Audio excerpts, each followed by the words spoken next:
जुमला और जुमलेबाजी की बात करते हैं, लेकिन संसदीय भाषा में जुमलेबाजी प्रतिबंधित है। उनकी पार्टी के लोग समाज में जाति और वर्ण व्यवस्था की बात करते हैं।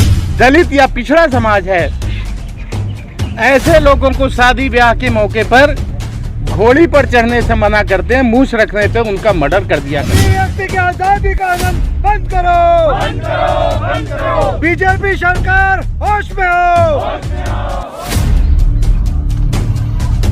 इनकलाब जिंदाबाद, जिंदाबाद जिंदाबाद। अभिव्यक्ति की आजादी का हनन बंद करो, बंद करो, बंद करो। अभिव्यक्ति की आजादी का हनन बंद करो, बंद करो, बंद करो। बीजेपी सरकार होश में हो, होश में आओ, होश में आओ। बीजेपी सरकार होश में है। होश में आओ, होश में आओ।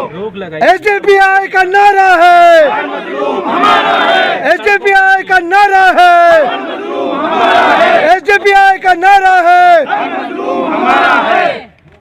माइक आगे लगाओ यार। मैं अपनी बात रख लूं, अगर कोई सवाल रह जाए तो आप लोग उसमें सवाल कीजिएगा, ठीक है ना। तो आप लोग थोड़ा सा गैप कर, थोड़ा सा पीछे हो भाई, थोड़ा सा इधर रखिए। साथियों, मेरा कैमरा मत हटाइए ना, क्यों हटा रहे हैं? आज हमें जंतर मंतर पर आकर प्रदर्शन करने की आवश्यकता क्यों हो रही है? ये झंडे, ये बात पूरे मुल्क की आवाम को जानना बहुत जरूरी है। भारत एक सेकुलर देश है, एक जनतांत्रिक देश है। ऐसे जनतांत्रिक देश में ऐसे फैसले लिए जाने लगे हैं जो तानाशाही भरे हैं, लेकिन आप संसद में किसी को तानाशाह नहीं कह पाएंगे। अगर आप तानाशाह नहीं कह पाएंगे तो फिर क्या कहेंगे? मंत्री महोदय जुमला और जुमलेबाजी की बात करते हैं, लेकिन संसदीय भाषा में जुमलेबाजी प्रतिबंधित है। साथियों, ये जो दोहरा मापदंड है, ये किसी भी हालत में देश में चलने वाला नहीं है।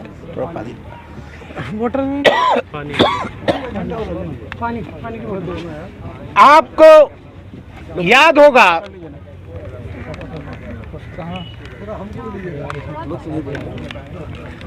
भारतीय जनता पार्टी की सरकार बनने के बाद पहली बार देश में कोई विपक्षी नेता नहीं बनने पाया, जबकि यही भारतीय जनता पार्टी के लोग संख्या कम होने के बाद भी इनका कोई न कोई विपक्ष का नेता हमेशा कांग्रेस के समय में हुआ करता था। हमारे यहाँ की एक ऐसी परिपाटी रही है, लेकिन इसको भारतीय जनता पार्टी ने तोड़ा। संगठनिक तौर पर उनके संख्या बल होते हुए भी एक पार्टी के संख्या बल के आधार को आगे रखते हुए ये मौका किसी दूसरी पार्टी को नहीं दिया गया। उसी तरीके से आप देखें, आज हमारी संसद में उन मुहावरों को प्रतिबंधित किया जाता है जो हमारी आम भाषा में, जैसे अंट बंट, जब कोई इधर उधर की बात करता है तो आदमी कहता है भाई सीधी बात करो, अंट बंट की बात क्यों कर रहे हो। और आज उसे अंट बंट की बात आप नहीं कह सकते। लेकिन जो लोग ये बात जो लोग इस तरह की चीज़ों को असंवैधानिक बता रहे हैं, उनकी पार्टी के लोग सड़कों पर काटे जाएंगे, मारे जाएंगे जैसा नारा लगाते हैं। आप देखें, उनकी पार्टी के लोग समाज में जाति और वर्ण व्यवस्था की बात करते हैं, मानव से मानव को भिन्न करते हैं, और ऐसे समाज के लोगों को, जो दलित या पिछड़ा समाज है, ऐसे लोगों को शादी ब्याह के मौके पर घोड़ी पर चढ़ने से मना करते हैं, मूछ रखने पे उनका मर्डर कर दिया करते हैं। वो लोग आज दुनिया को संसदीय भाषा बता रहे हैं। तो आप लोगों के माध्यम से हम ये कहना चाहते हैं कि संसदीय भाषा पहले से ही हमारे देश में जो एक चलन था कि अगर संसद के अंदर कोई संसदीय भाषा आ जाती थी तो उसको बातचीत करके कार्यवाही से निकाल दिया जाता था, उसके लिए विशेष कानून की आवश्यकता नहीं थी। लेकिन अभी उस पर विशेष रूप से पाबंदी लगाई गई है। साथियों, मैं आपसे पूछना चाहता हूं, अगर झूठ को झूठ नहीं कहा जाएगा, असत्य को असत्य नहीं कहा जाएगा, तो माननीय प्रधानमंत्री जी और हमारे बिरलान जी जो हमारे संसद के अध्यक्ष हैं, वो ये तो बता दें कि इनकी जगह उनकी पर्याय उन्होंने क्या निकाला है। इन शब्दों की जगह आप लोगों ने, अगर आप लोगों ने कुछ निकाला तो मुझे भी बता दो भाई, ताकि असंसदीय भाषा हमारे मुंह से न निकले। आप में से पत्रकार बंधुओं से किसी को मालूम है क्या इसका कुछ और मालूम है क्या भाई?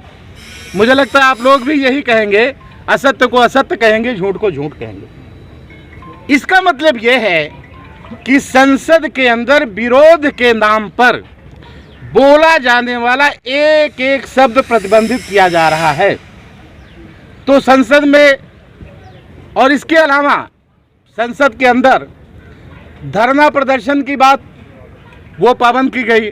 अगर किसी पार्टी का एक ही मेंबर पार्लियामेंट है तो वो संसद की शोर में अगर अपनी तरफ है, ये सब भारतीय संविधान के विपरीत है।